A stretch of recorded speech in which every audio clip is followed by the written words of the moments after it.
I have 2 Heroes motorcycles today, and we're definitely looking to grow that number in the office because Serge's work is unbelievably impressive, but it's also for myself as an entrepreneur, his passion for what he does is really what attracted me to his work and to his shop. There's so many people who can put a bike together. There's not many people who have the vision and the capability to design and bring back to life a piece of history like the Majestic is.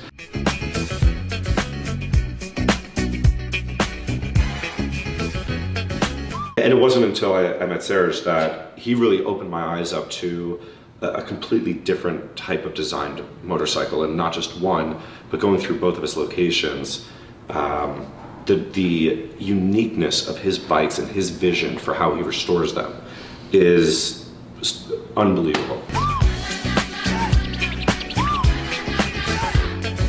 It's something to be able to just take a bike and look at pictures and put it back together.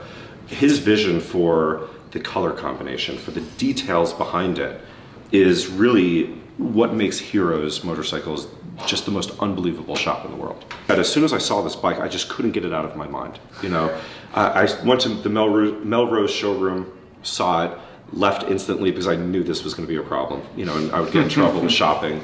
And literally for 2 days after, I just couldn't stop thinking of this bike.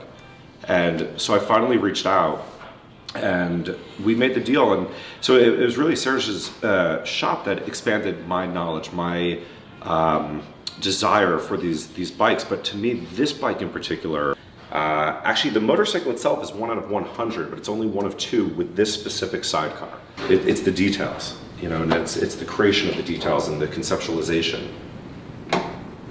Very rare. Very rare. I have this man to thank for it. And the bad news is I can actually see his restoration shop from my window. So every single day I just stare down at his location, wondering what else am I going to buy.